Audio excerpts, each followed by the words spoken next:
Now, we've been working our way through the book of First Corinthians, but I decided that for the next couple of weeks I want to take a totally different direction and not continue in Corinthians, but move to the book of Revelation and specifically look at the period that we know as the Great Tribulation. The Great Tribulation. Now, I want to say this to you, we are not in the Great Tribulation. And there's a reason why I'm able to say that to you is because the Great Tribulation, it runs over a period of 7 years. And there are some specific things that need to take place in order for the Great Tribulation to be the Great Tribulation. And hopefully, over the next couple of weeks, as we look at Revelation, so we're going to start in the middle of Revelation. Revelation chapter 11. That's where we're going to start, because in fact this chapter is probably at the beginning, or it focuses on the first 3.5 years of this period called the Great Tribulation. And that's where we're going to start today. And we're going to look at, just what happens during this period of Great Tribulation, so that you can know what is going on. The song that we sang at the end, it kind of reminded us that worthy is the Lamb seated on the throne. That means He is in control. He sits on the throne. He sits there as the king, as the ruler, as the one who is in charge, who holds everything in His hand. Right? And so, if you read the book of Revelation, it can be scary. Sometimes it can cause fear. But the main purpose of this book is to encourage believers that God is in control.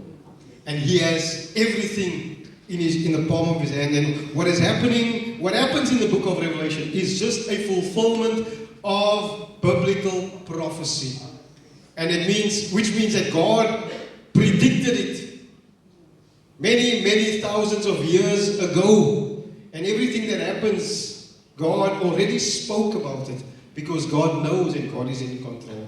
Okay, but that's not really the message, but just so that you understand what the period of, or what the Great Tribulation is all about. So let's read from Revelation 11, reading from verse 1. Then a measuring rod like a staff was given to me, saying, Get up and measure the sanctuary of God and the altar and those who worship in it, and leave out the court which is outside the sanctuary, and do not measure it. For it has been given to the Gentiles, and they will trample the holy city underfoot for 42 months. Pay attention to 42 months. And I will give authority to my 2 witnesses, and they will prophesy for 1,260 days. Pay attention to that number. 1,260 days, clothed in sackcloth. These are the 2 olive trees and the 2 lampstands that stand before the Lord of the earth. And if anyone wishes to harm them, these 2 witnesses, if anyone wishes to harm them, fire comes out of their mouth and devours their enemies. So if anyone wishes to harm them, he must be killed in this way. These 2 witnesses have the authority to shut up the heaven, so that rain will not fall during the days of their prophesying. They will also have authority over the waters to turn them into blood, and to strike the earth with every plague as often as they wish. These 2 witnesses, right? Verse 7, and when they have finished their witness, when their ministry comes to an end, the beast that comes out of the abyss will make war with them, and will overcome them and kill them. And their dead bodies will lie in the street of the great city, that is Jerusalem, which spiritually is called Sodom and Egypt, for where also their Lord was crucified. And those from the peoples and the tribes and tongues and nations will look at their dead bodies for 3.5 days, and will not permit their dead bodies to be laid in a tomb. And those who dwell on the earth will rejoice over them. They will rejoice over these 2 prophets that have been killed, and celebrate and send gifts to one another, because these 2 prophets tormented those who dwell on the earth. But after the 3.5 days, the breath of life from God came into them, and they stood on their feet, and great fear fell upon those who were watching them. And they heard a loud voice from heaven, saying to them, "Come up here." Then these two witnesses, went up into heaven in a cloud, and the enemies watched them. And in that hour there was a great earthquake, and a tenth of the city, this city Jerusalem, fell. 7,000 people were killed in the earthquake, and the rest were terrified and gave glory to the God of heaven. The second woe is past. Behold, the third woe is coming quickly. The Lord bless the reading of His word. I want you to notice what the author is emphasizing in this passage. That death will not be victorious over the servants of God. Death will not be victorious over the servants of God. I know that as human beings, some of us are afraid to die. We might have the fear of death in us. But God's word reminds us that we don't have to fear death, because death was overcome by Jesus, right? And so the message of this, the title of my message this morning is Two Witnesses of God Will Reveal the True Nature of the Beast and His Agenda.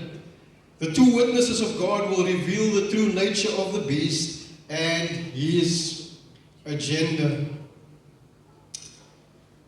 Now, like I said to you, why am I focusing on this? The reason why I actually thought about this, I've been thinking about this for the last couple of weeks. It's about what is happening at the moment with Israel and Gaza and the Palestinian people. That is why I decided that I want to talk about this. Right now, there's a peace deal in Gaza, right? The peace deal signed between Israel and Hamas. They came to some peace agreement. And the agreement says hostages, all the rest of the hostages that Gaza or that Hamas has must be released. The IDF, the Israeli Defense Force, they must withdraw from Palestine. They must remove all their troops. You know, they must allow humanitarian aid to go back into Gaza in a greater scale. Hamas also must be disarmed, and they need to discuss the future government plans. Like, you know, Hamas is recognized by everyone except South Africa and some other people as a terrorist organization. But okay, in South Africa we believe they are good. I don't know why. Because what they did on the 7th of October 2023 was evil. I mean, even if you are fighting for liberation, what they did was evil. They were evil. They raped people. They put babies in microwaves and burned them alive. They were evil. They are evil. Hamas is an evil organization. And the fact that people can support them, it doesn't make sense to me. That we can support evil and say that they are fighting for something good. It's like saying the end justifies the means. Right? I didn't like you, so I killed you. And that justifies me for doing it. No, they were evil. And also part of the peace agreement is the mediation of other nations like Qatar and Egypt, and some of the Islamic nations are getting involved to try, because they are also fed up with the Palestinians. They say like, these Palestinians, nobody can live with them. We don't want them in our country. So let's help Israel to bring about peace in Gaza. That's what they want. Now, will the peace deal last? What do you think? Yeah, we don't know, right? We're not sure if the peace deal is going to last. But what is certain? What is certain is that the scene is being set. Everything is moving into place for the beast, which is also called the Antichrist, to be revealed and to rise to power. Everything is beginning to fall into place. Now, if it happens in our lifetime, I don't know, but definitely things are falling into place. Now, I want you to understand the passage in Revelation. It's written in a broader context, a literary context in this passage. In fact, if you read the rest of Revelation 11, you get an idea a little bit about the context of this passage. And it tells you something about what is happening here. Verse 15 of Revelation 11 says, "Then the seventh angel sounded, and there were loud voices in heaven saying, 'The kingdom of the world has become the kingdom of our Lord and of His Christ.'" You see, all of this that is happening right now Satan seemed to be in control of this world.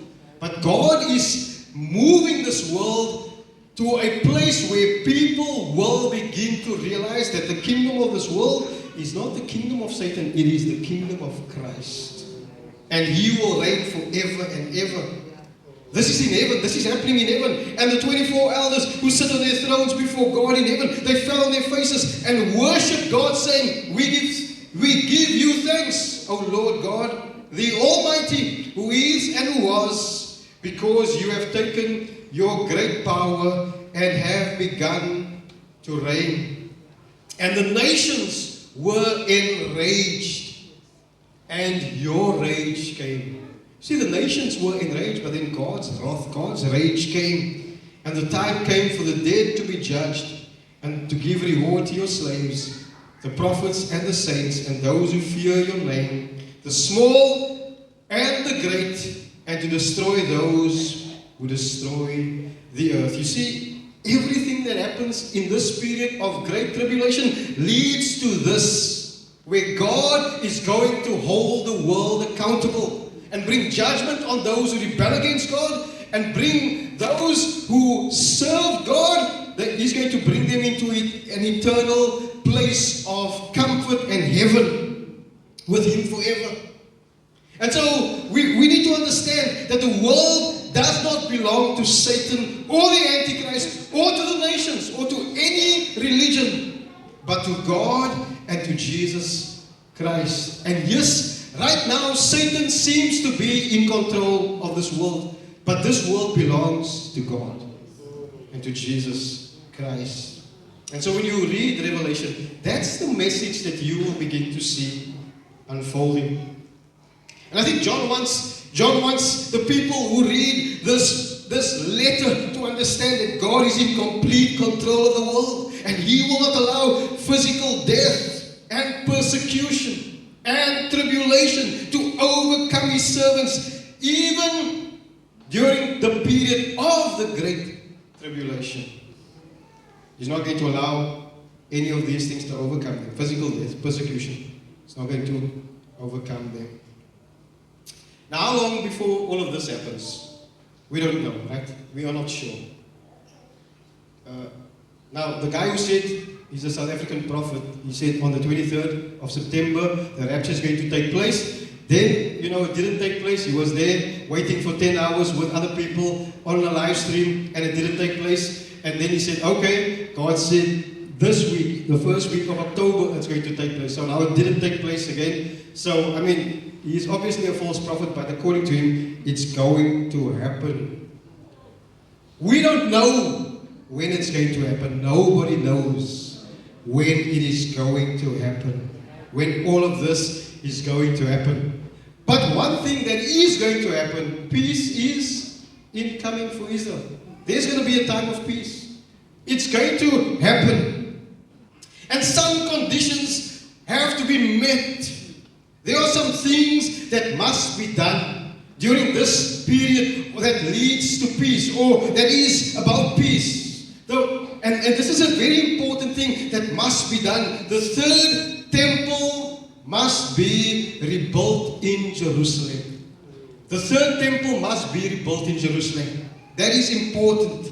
Right now, there is no temple. The temple was destroyed in 70 AD when Rome came in and they destroyed everything. They destroyed the temple. That temple must be rebuilt. Now, the Jews are busy collecting all the temple furnishings. All the things that will be used in the temple, they are busy collecting it right now. They've been doing it for years.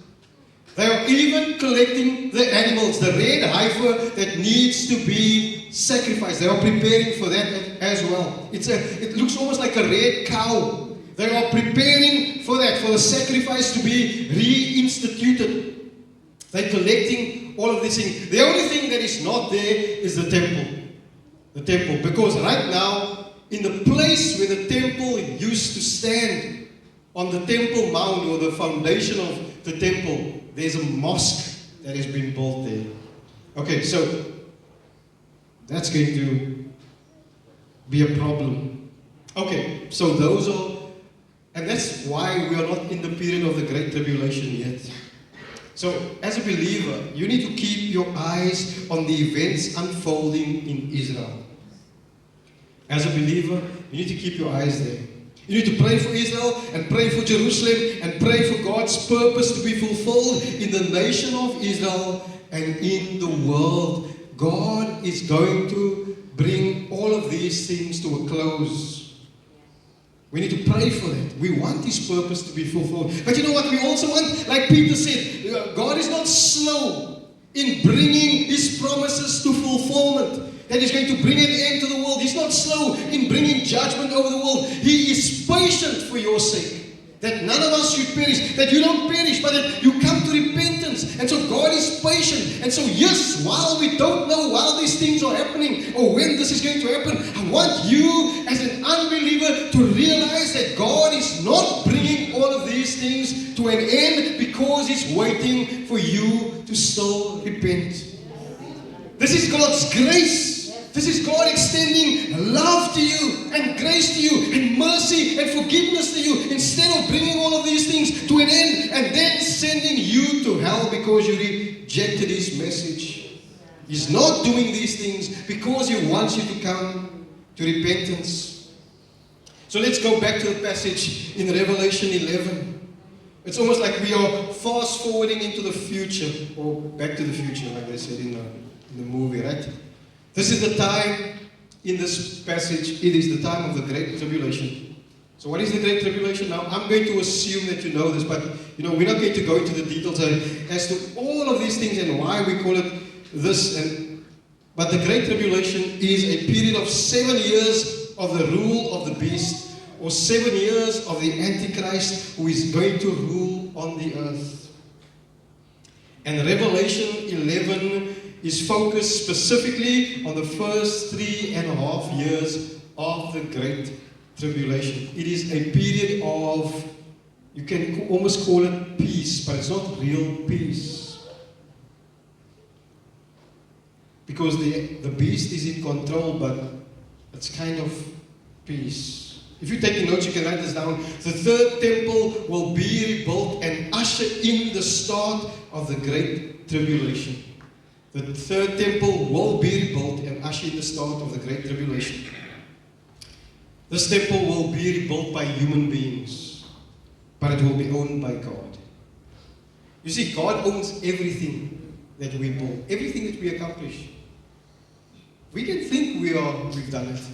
I mean, we can think we've put up this church, but this is God. God owns it because He allowed it. He made it possible. Everything that you have in your life, your house that you have, your car that you have, whatever, your degrees, whatever, the money that you have it because God allowed it. And so it is owned by God. And this temple, it's rebuilt by human beings, but it's owned by God.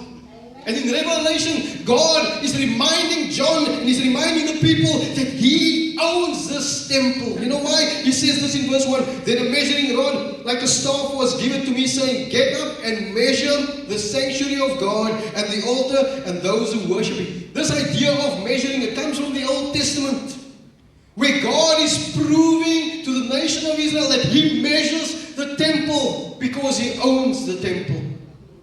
They built it, but it belongs to Him.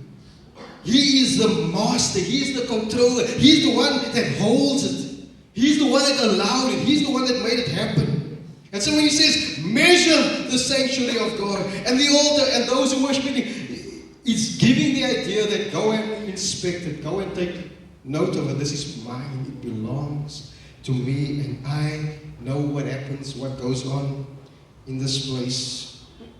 Verse 2, he says, and leave out the court which is outside. So it's the inside of the sanctuary or the inside of the temple. Do not measure the outside, for it has been given to the Gentiles, and they will trample the holy city underfoot for 42 months. So for 3.5 years, 42 months, people will visit this temple.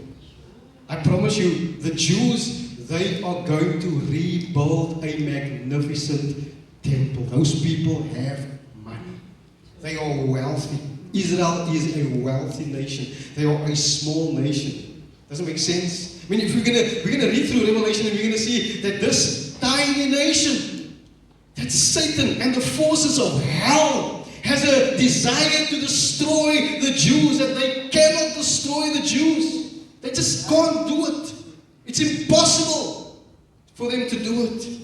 And I promise you, they are going to build a magnificent temple, and the world is going to go to this temple to observe it, to see it, because it's going to be great. It's going to be magnificent. You know what happened in the Old Testament? Solomon built this magnificent temple. Then the Babylonians destroyed the temple. Then they rebuilt the temple. The Bible says when the people rebuilt the temple, the elders wept. You know why did they weep? Because they looked at the temple and they say, this does not compare to the previous temple. This thing is insignificant. It is small. It doesn't look as great as Solomon's temple. And they were sad because they thought this temple is not as good as the previous temple. I promise you, they're not going to make the same mistake twice. They're going to build a magnificent temple, and the world, the Gentiles, is going to trample the holy city. In other words, they're going to visit this place for 3.5 years. They're going to go there and watch and observe. God is in control of it. He owns everything that we build. And God even knows the hearts of those who worship Him. You see, although this is part of biblical prophecy, God didn't tell them to rebuild the temple. This is them doing it out of their own choice. Why? Because they reject Christ as the Messiah. And so they think that to rebuild the temple, that's going to bring them back into favor with God. They don't realize that the only reason that they will be saved in the end is when they acknowledge that Jesus is the Messiah. They don't go to heaven because they worship God in the temple. They go to heaven because they accept Jesus as their Messiah. And they reject Him. And so Jesus Himself said, if you reject me, you reject my Father who sent me. He said it to them, to the Jews. They rejected Him. And they're going to go to hell because they reject Him. They don't go to heaven because they worship in the temple. They go to heaven because they accept Jesus as the Messiah. And God is going to destroy this third temple. Okay? It's going to be magnificent.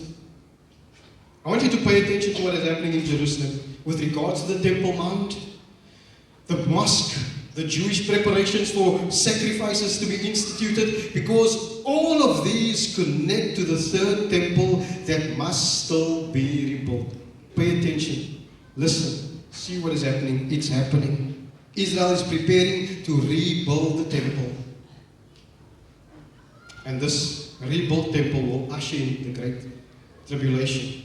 Point number 2 from this passage. 2 witnesses will come on behalf of God to proclaim the message of God. You see, when the world comes to this temple, to this city, Jerusalem, God is going to raise up 2 witnesses that will call the world to repentance. Not to the temple, but to Jesus, to Him. Their ministry, or they start their ministry at the beginning of the Great Tribulation. Their ministry will last 1,260 days, 3.5 years. Their ministry will last.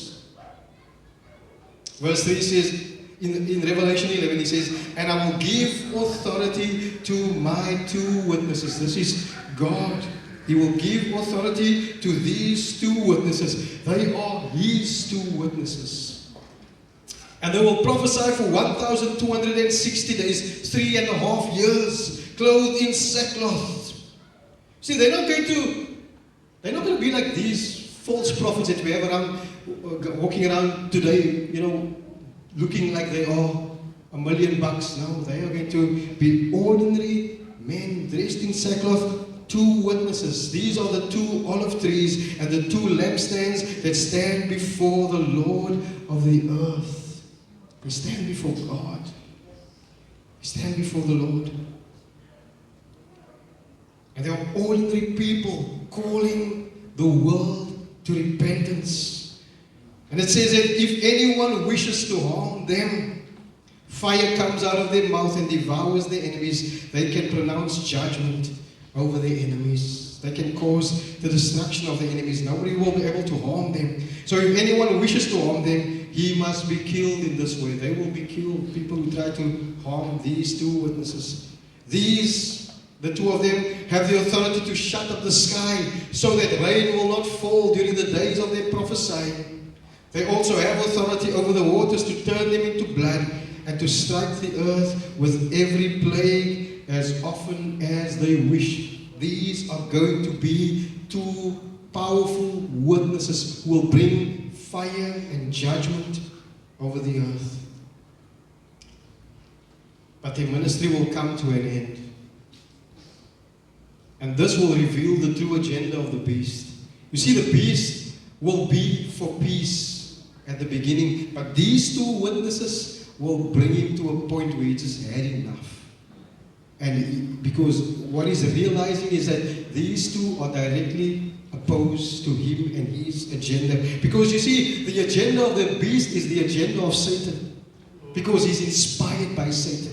In fact, Satan is the one that brings him out of the abyss, out of the darkest pit of hell. He wasn't born there, but his heart comes from hell. His heart comes from the abyss. His agenda comes from darkness, from Satan. His plan comes from Satan. And everything that he wants to do in this world comes from darkness. And so these two witnesses will be direct opposition to the beast and what he wants to do. Point number 3, if you're taking notes, the beast will bring an end to the ministry of the two witnesses. The beast will bring an end to the ministry of the two witnesses. The Bible says the beast will declare war on these two witnesses. And God will allow it. God says when the time of ministry comes to an end, the ministry will come to a close. Verse 7 says, and when they have finished their witness, when they have finished their witness, this is God's plan.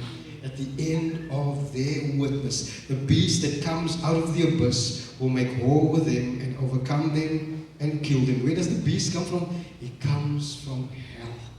That's where he comes from. And this man that comes from hell will make war with them and will overcome them and will kill them. And their dead bodies will lie in the street of the great city, which spiritually is called Sodom and Egypt. This great city, which is Jerusalem. It's supposed to be the city of God. But what does God call the city? Sodom and Egypt. Sodom and Egypt. This is what God calls Jerusalem. Even today, this place is Sodom and Egypt. You know why? Because in Israel, this is one of the places where gay rights is mostly recognized. Israel has become a nation that lives in direct opposition to the God that they claim to serve.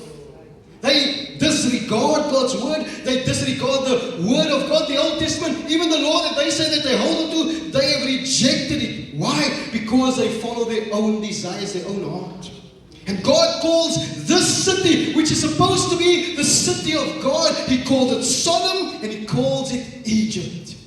Because they worship themselves, they live unrighteous lives, immoral lives. They are immoral. They are idolaters, they are idol worshippers, they worship everything except the God that they claim to worship. He calls it Sodom and Egypt, where their Lord was crucified. Imagine God looking at this place where God brought salvation to the world, this place that is now called Sodom and Egypt. The place of salvation, the city of salvation, the salvation of God to the world is now called Sodom and Egypt. This is what He calls it. You see, these two witnesses, they experienced the fury of hell. Why? Because they are calling the world and this city that is now called Sodom and Egypt, they are calling these people to repentance, and hell is opposed to them. And the world will celebrate their destruction. Verse 9 of Revelation 11 says, and those from the peoples and tribes and tongues and nations, the world, all the nations of the world will look at their dead bodies for 3.5 days and will not permit their dead bodies to be laid in a tomb. They will display, they will parade it almost as a sign of victory. Look what we did to God's messengers. We destroyed them, we killed them. And those who dwell on the earth will rejoice over them and celebrate and send gifts to one another, because these two prophets tormented those who dwell on the earth. Can you imagine that people will rejoice? They will celebrate. They will have a party. They will send gifts to one another, because instead of repenting to God and turning to God, even in this place called Sodom and Egypt, this place that is supposed to be the city of God, even in this place, people will rejoice because these two witnesses have been destroyed. But you know what? Their ministry does not end in death. Point number 4, if you're taking notes. But God will raise these two witnesses back to life after 3.5 days. But God will raise these two witnesses back to life after 3.5 days. Death will not be victorious over them. I want you to just think about this. This was the same idea that Satan had when he had Jesus nailed to the cross. This is victory. The Son of God has been destroyed, and 3 days later, the tomb is empty. The stone has been rolled away, and He is alive forevermore. And so here we see these two witnesses are dead. They are dead for 3.5 days. Verse 11 says, but after the 3.5 days, the breath of life from God came into them. And they stood on their feet. They are alive. And great fear fell upon those who were watching them. You see, the world displayed their bodies as a sign of victory. We killed these two witnesses, and then they are alive, and great fear falls on them. And they heard a voice from heaven saying, a loud voice from heaven saying, come up here. And they went up into heaven in the cloud, and their enemies watched them. Man, this is what happened to Jesus. God is just showing the world that says they rejected Jesus, that did He die? Did He rise again from the dead? Did He go up to heaven? God is showing them, yes, I'm doing it again. I'm doing it again. Showing them again. Why were they able to overcome death? Because God raised them back to life. The breath of God came back into them. Why is this important? You know, sometimes we forget that Jesus defeated death on the cross. Sometimes we forget that. And as Christians, we live in fear. We live in fear of the world. We live in fear of what's going to happen. We live in fear of tomorrow. We live in fear of the beast and the Antichrist and the Great Tribulation. We live in fear of all these things. And we seem to forget that Jesus defeated death on the cross. And even though we die in this world, we will live in eternity with Him. This connects directly to the death, the burial, the resurrection, and the ascension of Jesus. This is the gospel. This is the gospel. In 1 Corinthians chapter 15 verse 1, Paul says this to the Corinthian church. He says, now I make known to you, brothers, the gospel, which I proclaimed as good news to you, which also you received, in which you also stand. Yes, you received it and you stand in this gospel. What is the gospel?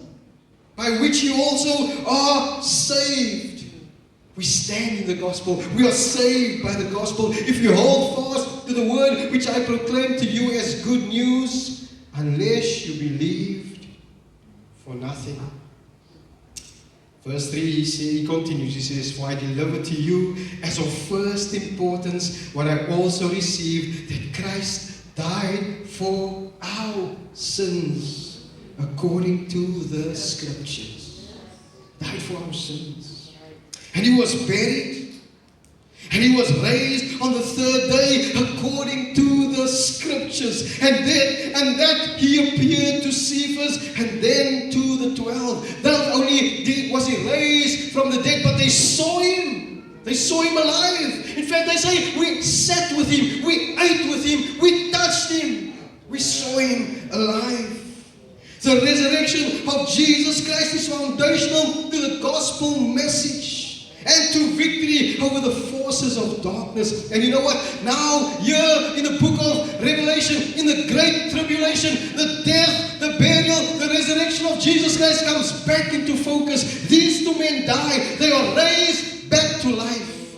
And they ascend into heaven in victory. Victory. It's the foundation of the gospel message.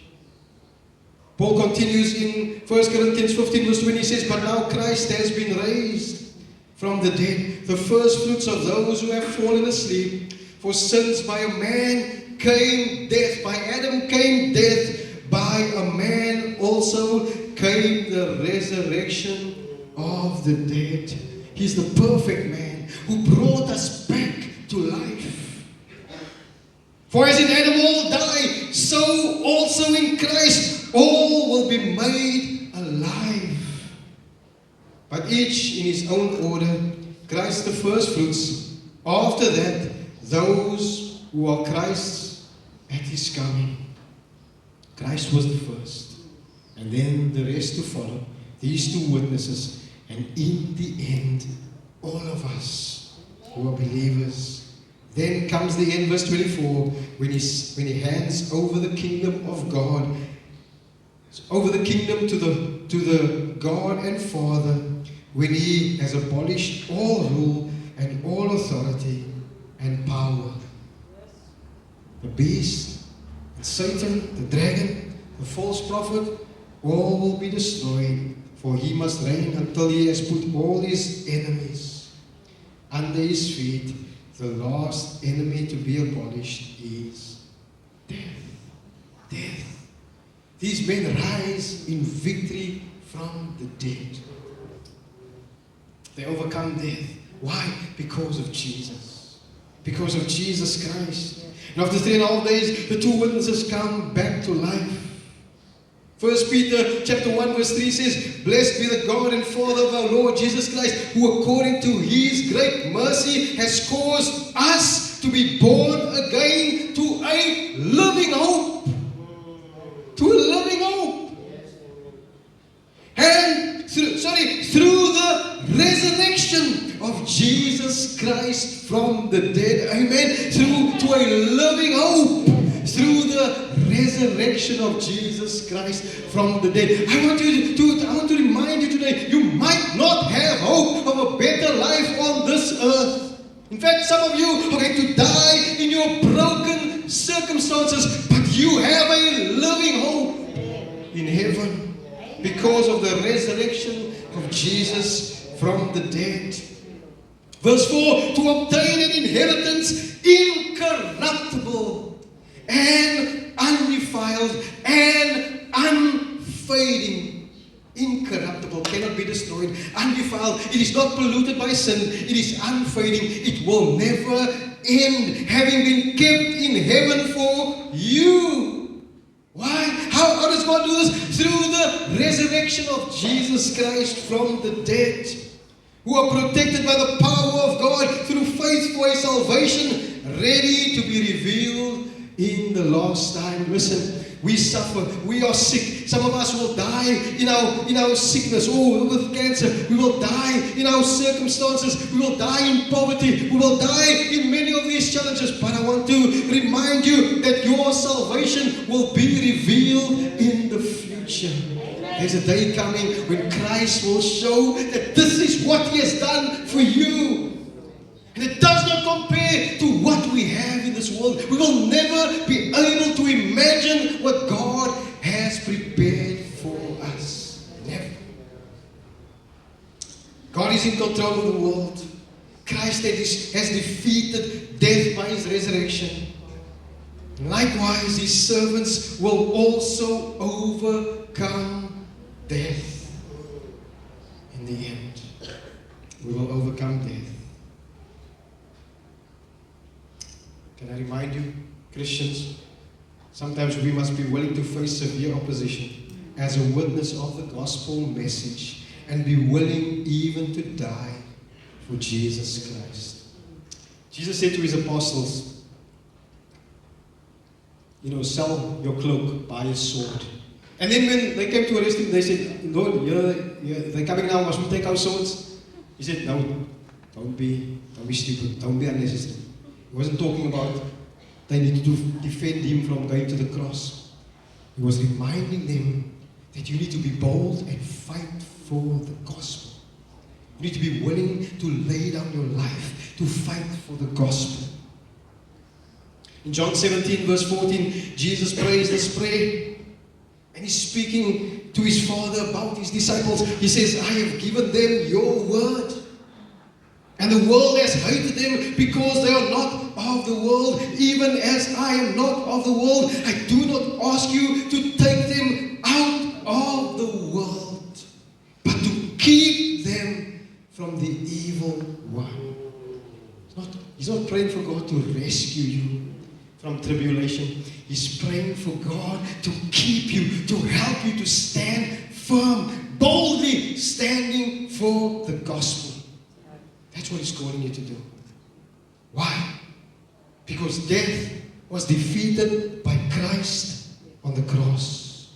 Death was defeated. You have no reason to fear death. If you're an unbeliever, I want to remind you, without Jesus Christ, you have no hope of resurrection to eternal life. And you have no victory over death. And you will very likely fear being persecuted and even killed, and that is why you will follow the Antichrist. You have no hope of resurrection. You see, the servants of God and the message of the gospel will torment, will convict, will expose unbelievers as long as you reject Christ as the only way to be saved. The world hates Christ. The world hates Christ. As soon as you talk about Christ, they will hate you. They will hate you. So, I've gone on for a long time. Let me conclude. Are you paying attention to what is happening in Israel? Are you taking notice? Are you rejecting the message of the gospel and God's offer of salvation? You know what is a scary thing? Those people who reject God and who follow the beast, the Bible says they will become worse and worse and more rebellious towards God. They will curse God. They will mock God. Are you rejecting the gospel, the message of the gospel and God's offer of salvation? Because today you might reject it, but tomorrow you might openly rebel against God. Are you ready for His coming in the future? Are you ready? Are you ready for when your life might end in this world? A tribulation is coming. Revelation 11 verse 13 says, and in that hour there was a great earthquake after these two go to heaven, and a tenth of the city fell. This city, Jerusalem. 7,000 people were killed in the earthquake, and the rest were terrified and gave glory to the God of heaven. People realized that God is in control. The second woe is coming. This is the end of the first part of the Great Tribulation. The third woe is coming quickly. It's coming quickly. God is going to hold the world accountable. He's going to hold all of us accountable for what we've done in this world. Let's pray.